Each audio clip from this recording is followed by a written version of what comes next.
পরবর্তীকালে প্রভু তাকে কতদূর তুলে ধরেছেন। সেবক সমিতি সবাই আসার মধ্যে দিয়ে অনেক আশীর্বাদ, অনেক কিছু পাওয়া যায়। তার নিদর্শন, জ্বলন্ত উদাহরণ আমাদের সামনে দাঁড়িয়েছে। এই সময় আমরা তাকে সুযোগ দিচ্ছি। এই পর্যায়ের মধ্যেই তিনি দুটো তিনটে গান গাইবেন, তারপর আবার আমরা ধন্যবাদের পর্যায়ে প্রবেশ করব।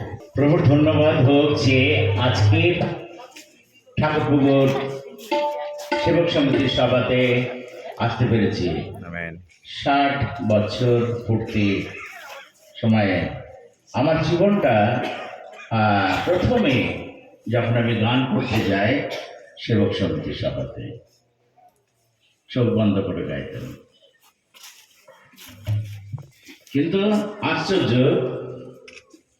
চোখ খুলে দিলেন আর তখন থেকে আমি আজও গান গেয়ে চলেছি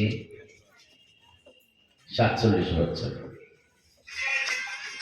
47 বছর দেশ বিদেশ, আমার দেশ পশ্চিম বাংলা, সব জায়গাতে, পার্শ্ববর্তী দেশ বাংলাদেশ অনেকবার গেছি, আমেরিকায় গেছি।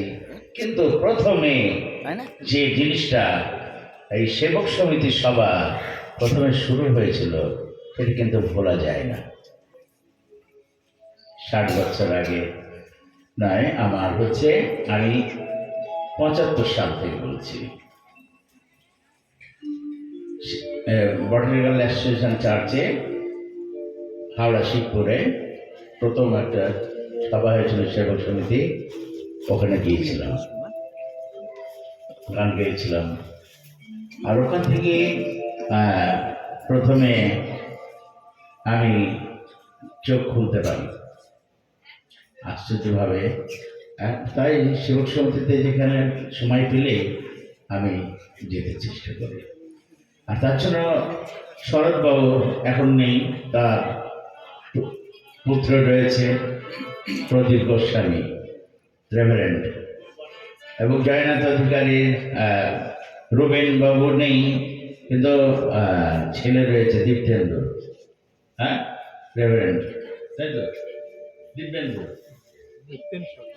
দীপ্তেন সরকার, তাই তো?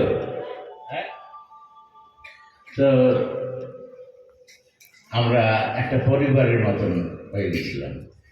আবার নতুন করে আপনাদের সঙ্গে দেখা হচ্ছে, আর তাই নিজে খুব আনন্দ লাগছে। আমেন।